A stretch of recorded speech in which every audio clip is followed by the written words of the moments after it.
I would be lying to you if I told you that every day was a successful day, or that every week or month or year was a successful period.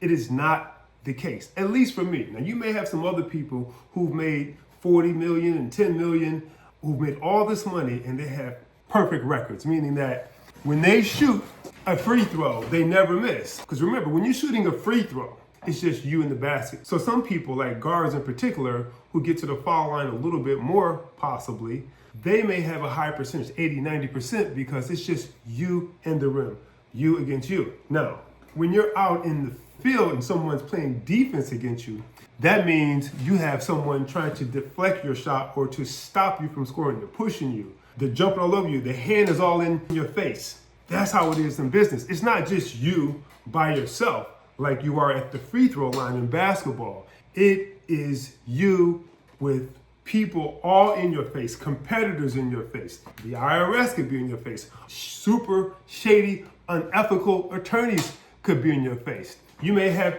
bankers in your face who don't give a damn about anything. They don't give a damn about you, your clients. The only thing they care about is how much money they make and how they can take advantage of the situation. You may have clients that don't care. You may have clients that say, you know what, as long as you're giving me something where I have the advantage, I'm with you. The moment that doesn't happen, it's over.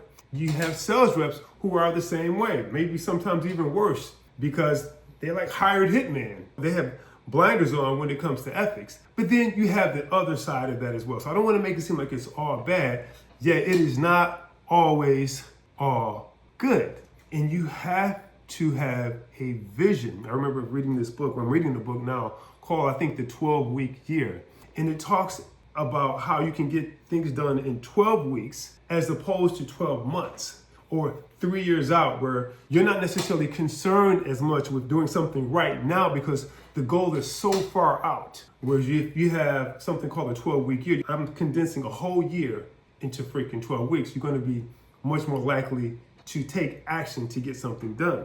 Yet the point is you will have some challenges along the way. But if you have a vision of something that's supposed to happen in a 12-week period, many of those things that happen kind of fall by the wayside or don't count as much because your overall objective is this particular goal that's supposed to happen in a 12-week period. So as an example, I'm in payment processing, which is a multi-trillion-dollar industry. And I work with an entity that's not a white label of a white label. It's not up under Stripe. It's not up under PayPal, nothing like that, right? So it's direct with the payment processing company, which comes with a whole nother level of responsibility and liability and fees that have to be paid out. And there's all kinds of moving parts that happen with that the customer doesn't see, the sales rep doesn't see, many people just don't see. This is why a white label such as, say, WAP or fan bases, they charge on top of what Stripe charges. So Stripe charges 2.9%, let's say maybe a blend of interchange plus, meaning a blend of above cost and some cost. Those entities charge on top of this. So you may end up paying 5 or 6%, which most people, it goes right over their head because they're looking at right now, at that particular moment, what's happening. They're not, adding it up. Oh my God, I paid 6% over the course of 6 years on $1 million in payment processing.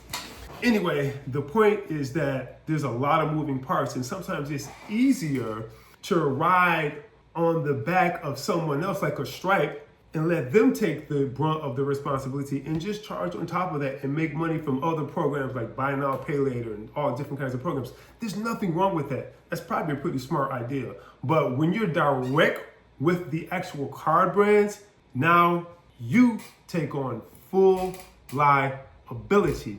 And the customer, the end user, they don't care. They don't know. All they know is that, did the money deposit into my account?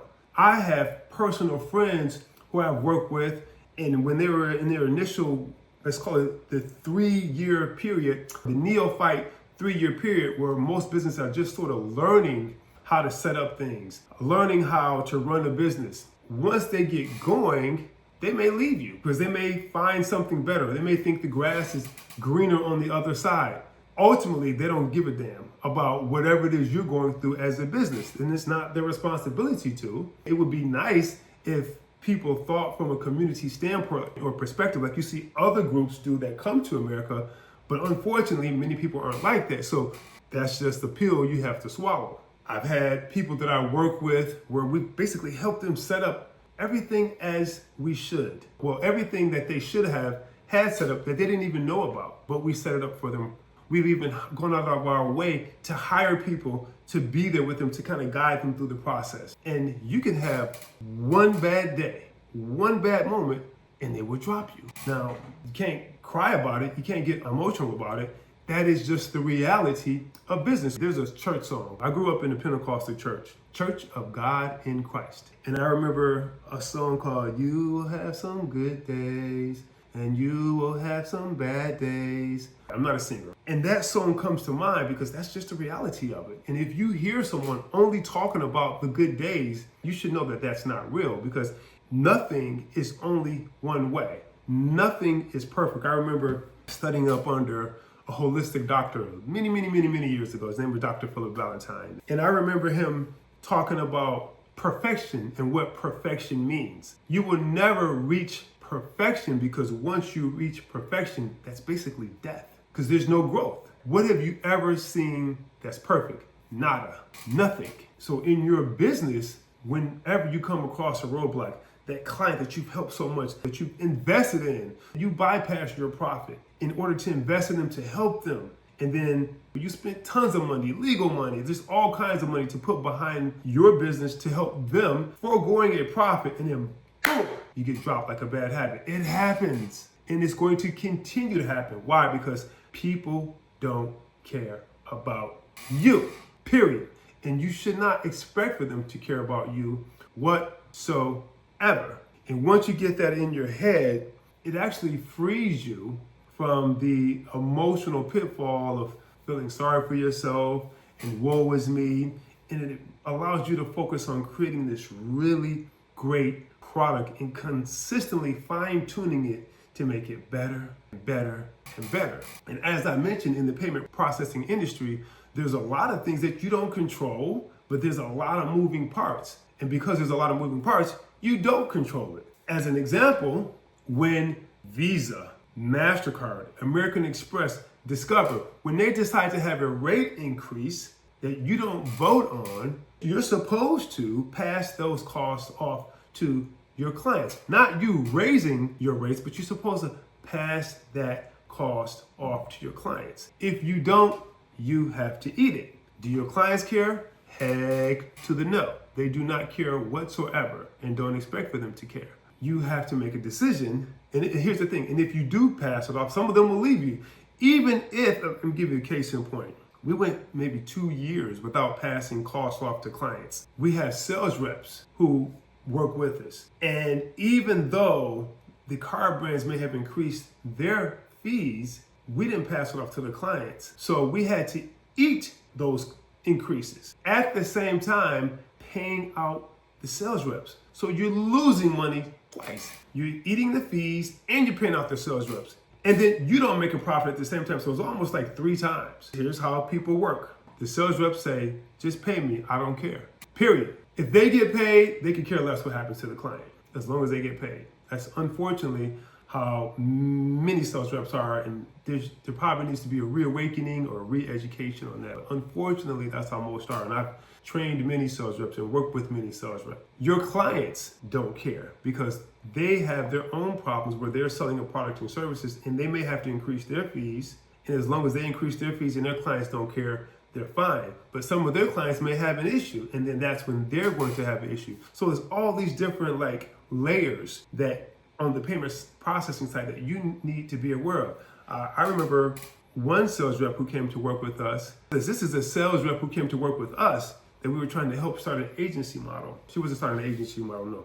She just came to work with us and she was kind of green. She also started another business. So she was literally shopping around in the industry, getting bamboozled by all of these marketing employees, promising her this and promising her that. And she thought it was for free, but she didn't understand that they were billing her in other areas. Even though she was a sales agent, she would make money off of her own processing. Well, let me not say that. Even though she was a sales agent and she would benefit from that business that she boarded that she would control or had something to do with, she was shopping around like crazy for all these other deals because why? She was only concerned about herself or what she could see right in front of her eyes at that moment. And that is the reality. And so what can you do about it? Can you cry about it? Can you say, hey, what the heck are you doing? Are you thinking? No.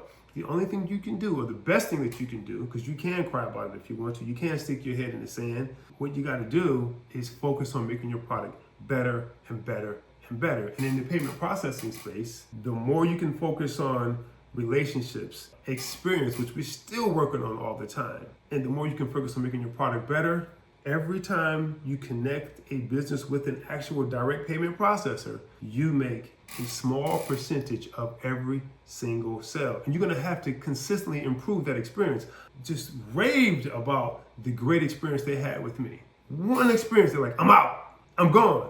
And I'm taking my business to this person who may not even have an entity like yours. But it's just the reality of the situation. You have to understand that people are going to be extremely selfish and not give a freaking hoot about anything that you're going through unless it benefits them. People have tunnel vision, or they can only sometimes think about what's right in front of them. It may backfire on them later on. It may backfire on that community later on. There's a whole host of things that can happen. But most people are like, what's happening right now in front of me? And that's it. Some things you can't control, but you can focus on the relationship. You can focus on how you respond. You can focus on communication. You can focus on becoming more knowledgeable so that you can offer more products and services and make the experience way better, which I think the white labels have done a great job of, because they don't have to worry about the underwriting. They don't have to worry about the risk, the customer service, or the tech support. Again, a white label like WAP, a white label like fan bases, you just read their terms and conditions. They're leaving all that other stuff alone, and they're focusing on the experience of their platforms and connecting you with this third party and this third party and that third party. And so you can do the same thing. You can, through our system, start your payment processing agency, and instead of giving all your money and all your business away to everybody else, you now can make a percentage of every sale that happens in your entrepreneur community, in your group. And so therefore, what can you do with that? What does that mean? You get paid today, which you can see right in front of you, but also think about the opportunity you can provide people in your community, in your entrepreneur community, in your neighborhood, in your local community. Think about that. And that is income that you're not having to work for again and again. And what you can do to make their experience better is what can you wrap around that to make it better? Maybe you offer them some digital education. Maybe you teach them how to make really great presentations or webinars, or there's a ton of things you can do. If you think it's an insignificant amount of income, you're way off the mark. Google how much the top 10 companies in payment processing made in 2024. And when you see that, you're gonna be like, oh my freaking goodness. Why am I an influencer and I'm giving all my income away? You can create your own community, because unfortunately what we've seen happen is influencers, they can be bought and sold, and one day they're here and the next day they're there. Like, they really don't have a purpose per se besides how can I make money right now today? Just like most of us. So think about how you can be extremely realistic and understand that not every day is going to be a good day. Not every day is going to be a bad day. But what is my 12-week goal? How can I make my 12-week year a goal of, say, I want to hit $5,000 per month of recurring income. I want to hit $12,000 per month of recurring income. Maybe you want to hit 20, like some audacious goal. You can do that through your payment processing agency without having to say, oh my God, I had a bad day in underwriting, or I had a bad day in risk, I had a bad day in tech, or I had a bad day in customer service. You don't have to go through all of that. And you don't need this huge amount of capital that some of these other entities are getting. I saw a post the other day. Fanbase has got $20 million additional just the other day. You don't really need that to compete. You have the community already. You have the sauce. You just don't realize it. You are being led to believe that someone else has the sauce, and you're giving up your power. You're like the Pied Piper. You're just leading the people to the slaughterhouse. You're literally doing that. So that's another topic for another day. I hope this helps. Be good. And if you're interested and you want to learn more about how to start a payment processing agency where you can receive a tiny percentage on every single sale, we're going to make sure we have something in here for you to click on or get in contact with us or communicate in some way. Be good.